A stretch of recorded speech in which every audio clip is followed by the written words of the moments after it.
Yeah, we're up here today at the camper. I mean, looking out there, it looks like there's a pretty good breeze, but we're in the woods. It's a little bit hard to tell. I love it up here. We're up in Door County. We got salmon on one side, walleye, bass on the other, but I feel like today with a good south wind that we should go walleye fishing. I got an idea too. What's that? Probably pull spinners. You know I love pulling spinners. Well, why don't you join Chase and I today as we go out walleye fishing to show you the next bite.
The popularity of casting techniques and using forward-facing sonar has increased tremendously in recent years.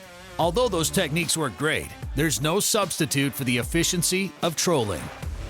All over the country, it's still one of the best ways to catch walleyes, particularly in the peak summer months when those big fish are looking for an easy meal in deeper water.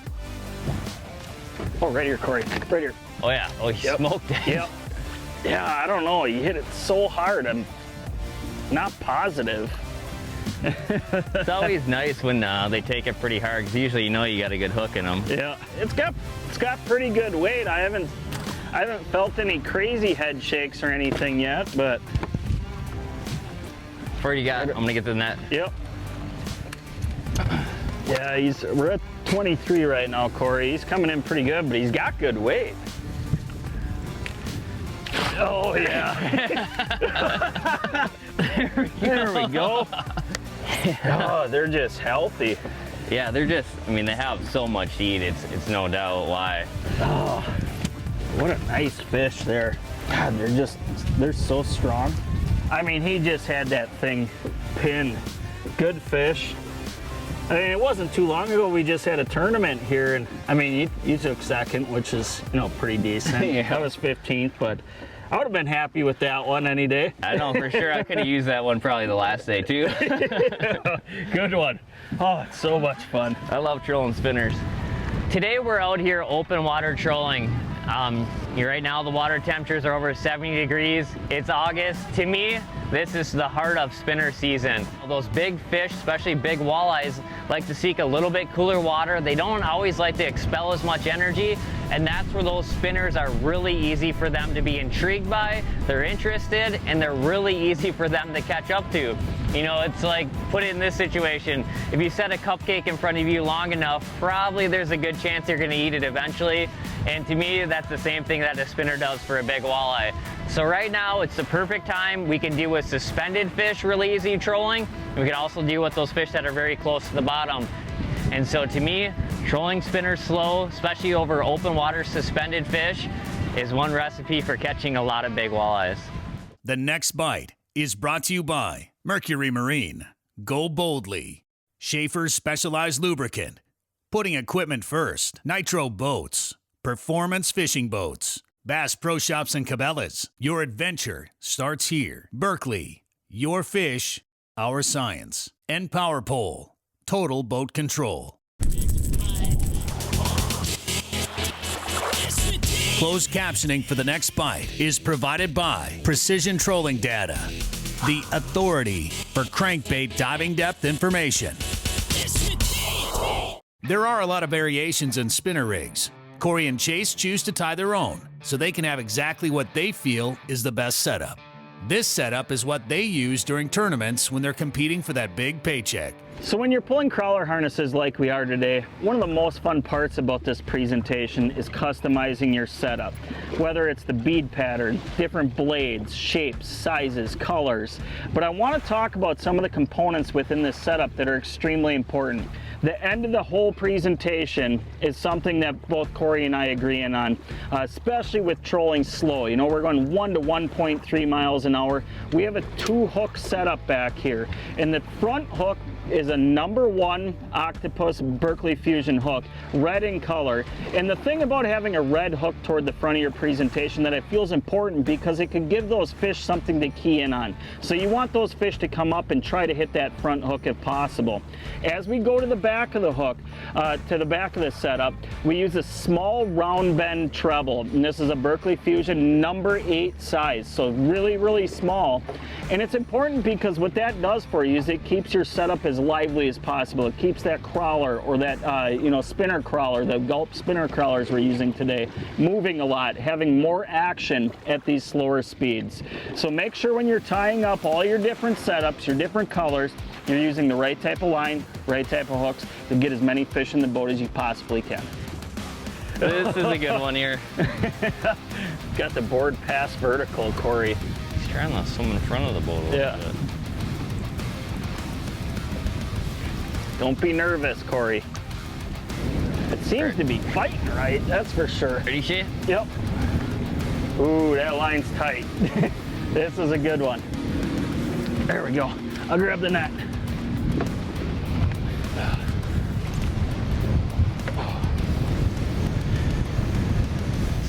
Man, I hope it's a walleye. This. You see it? Ready? Not yet. See the weight? Yep. I see the fish too. You get him, Chase? Yeah! Treble hook right on the front corner of the mouth there. Look at that piece, dude. That's a nice fish right there. Look how thick that fish is, though. I mean, that's one thing about Green Bay right now is these fish are super healthy. Yeah. I mean, they've had plenty of food, and they're not the easiest to catch either. No, I mean, he pulled it back perfect. Board is vertical. It took you a while to get him in. He didn't want to come in very good. That's a good one, man. Let's get this fish Yeah, back. absolutely. There she goes.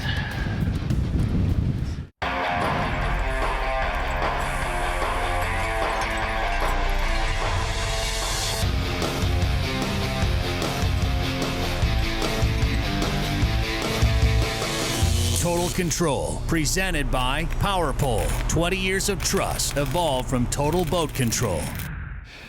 Active target for Lowrance has been around for a number of years now. It's been kind of like the big deal in the bass world.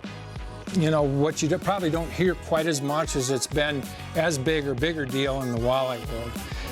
We have guys that are just consistently doing well with forward-facing sonar. But one of the things that you find is that you learn more and more about something the more you use it, right? And that's exactly what's happening. Our boats are different than bass boats. They're deep V's. We fish the Great Lakes a lot. We're doing a lot of fishing for deeper walleyes and for deeper smallmouths and things like that. And because of that rough water, the bow of the boat will go up and down and pop up out of the water quite a bit more. So what you want is to make sure that your transducer is mounted down as far as possible, so it's not popping out of water at all. If it does, it's going to cause too much interference that you're looking at on your screen. So what most of us have done is move the transducer right to the trolling motor part itself. And the reason for that is to keep it underwater, right? Now, if you are going to use one of the OEM brackets that run parallel, make sure you extend it as far as you can, but get one with a foot pedal. I can sit here, use my foot pedal, scan real quick, there's the fish, boom, there's the cast. That fast, way more active, way more time efficient, and you're going to catch a lot more fish because of it. There's always been a few major downsides to using live crawlers. Number one is the mess. Crawlers in dirt or bedding always make a mess out of your boat. Number two would be color choice. You're always limited to just a standard live crawler, which on the Great Lakes can be a huge disadvantage. especially knowing how picky they can be when it pertains to colors. The spinner rig crawler addresses both of these major issues. I totally thought I missed it because I think I did, and all of a sudden tried straight in the boat out, and I looked I saw again. there was a commotion on this side of the boat, and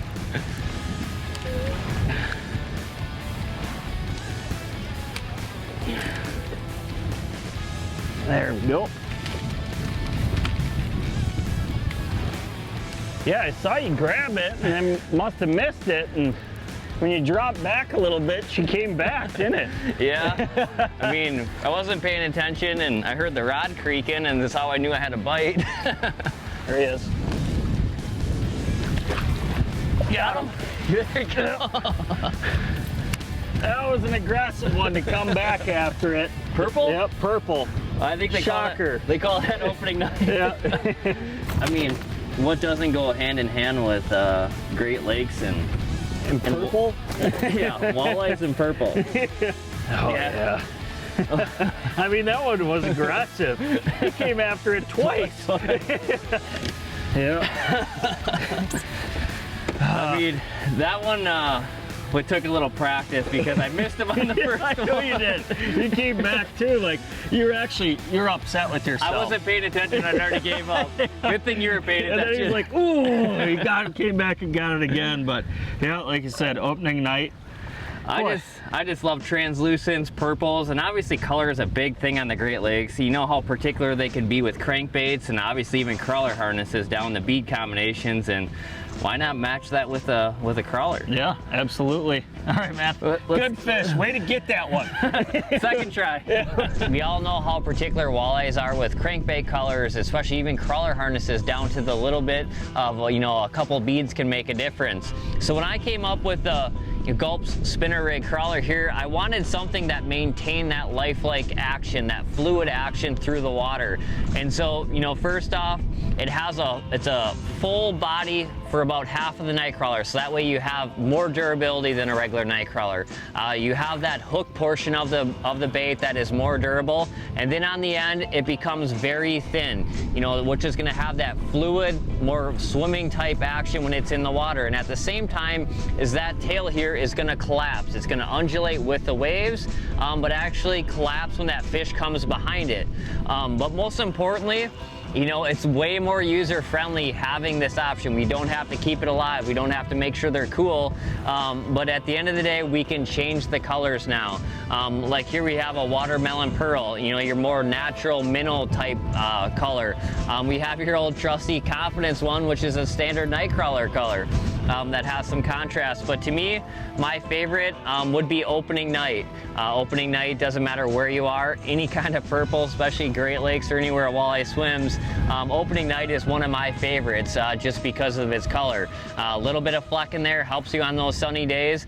But now we have a bait that is a lot more user-friendly, even more durable, but most importantly, we can change those colors to really match our crawler harnesses.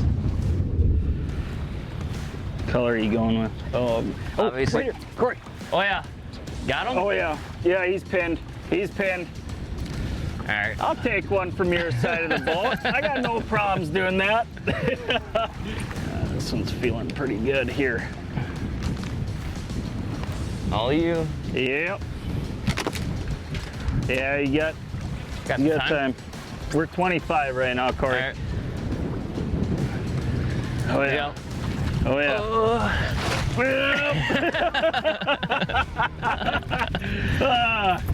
That's a good one to steal from your side. That's a good one to steal from me. Yeah, I'm gonna need a pliers there. Just healthy, unreal healthy.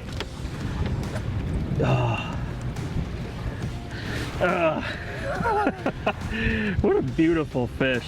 And just the fact that I could, you know, you were messing around putting a new crawler on, which, you know, I took advantage of the opportunity. I'll take one like that from your side of the boat anytime you let me. That's an awesome fish I mean, right there. just a good fish, and you could tell right away when I got the hooks into him, he was gonna be a good one. There we go, girl. Thank you very much. Oh yeah. The next bite is brought to you by Mercury Marine. Go boldly. Schaefer's Specialized Lubricant. putting equipment first. Nitro Boats, performance fishing boats. Bass Pro Shops and Cabela's. Your adventure starts here. Berkley, your fish, our science. Lowrance, the ultimate fishing system. And Power Pole, total boat control.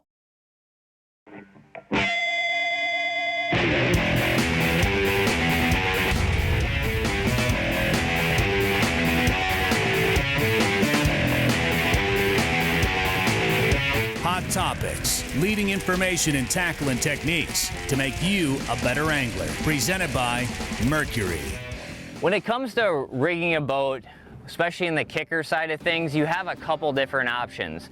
You know, one, you have a tiller style where you can control that kicker motor with the tiller, the throttle is on there as well.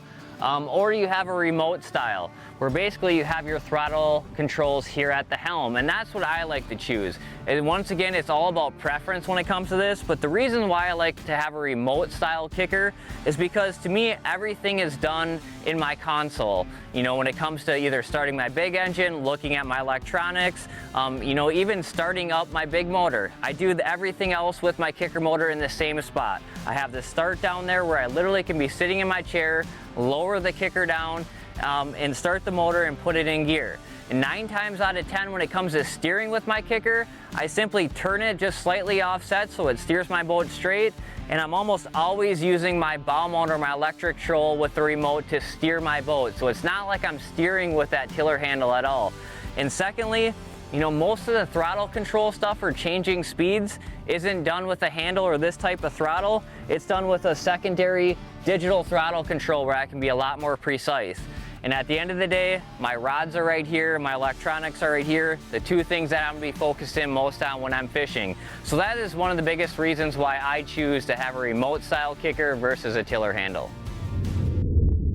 Korey is arguably one of the best at pulling spinners on the Great Lakes. A huge part of that is his preparation. The way he stores his baits makes him more efficient in the boat and allows him to keep his lines in the water longer, which equates to more bites.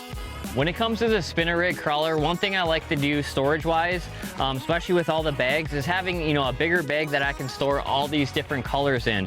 The spinner rig crawler only comes in the natural color in a Gulp Alive jar. But what I like to do to keep in the boat is have 1 or 2 Gulp Alive jars, so that way when I have all these other colors, I don't have a bunch of other bags laying around. For one, if I put them in a Gulp Alive jar, they're in the liquid, they're gonna be fully saturated and hydrated, so they're gonna be the most limber possible. And so what I also have is I don't have to worry about bags blowing out of the boat. But when it comes to game day, I like to just have it a lot easier and more efficient way of recharging them and obviously changing different colors. Is there even anything there? Yeah, I think that's just the sheep head, Korey. Yeah, it don't look like much. Yeah, not feeling right at all. Oh, right here, right here. This one, outside one. Oh yeah, that looks decent though. Yeah, this is definitely, yeah. I think this one's a walleye. Not what we're looking for. Okay, I got this one off. I'm gonna throw this rod up front. You got time? Why don't you grab one of those nets back here? Chase, your inside one. Oh, it's on there. Oh, you got him. You got him. He's pinned. Double? Double. Little hot pod right there.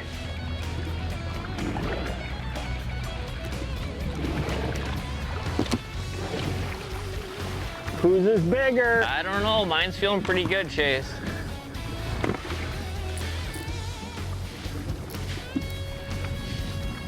You got your own net there, Chase. Oh.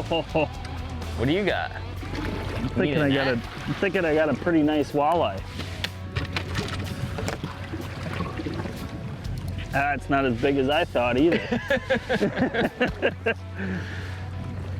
Get him? Got him. Oh, hey, get out of my way. There we go. I got my dude. Oh, look at that. Nice little double, huh? I don't know. It's going to be close for whose is actually bigger, Chase. There we go. What do you got there?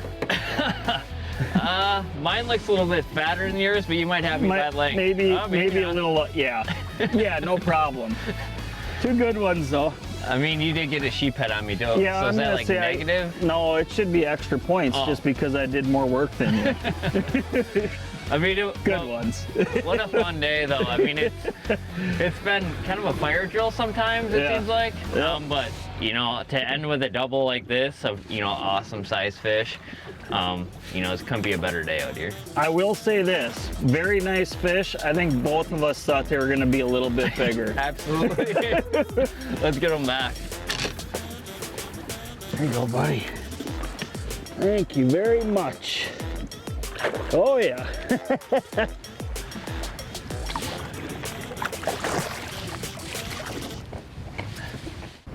Today, we're out here open water trolling.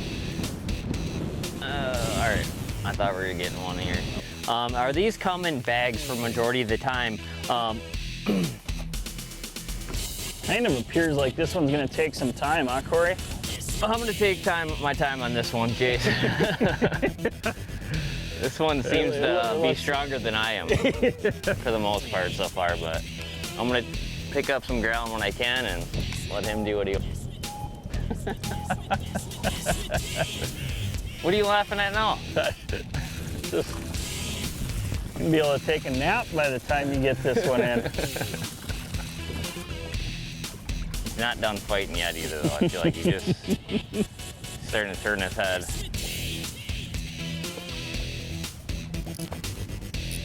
Still can't see it. See the weight. Is it? Dude, it's either a cat. I think it's a walleye. You see it, Gunner? It's a catfish, I think. No. If it's walleye, It is a cat. yeah. Or no. Yeah, it is. It's a cat.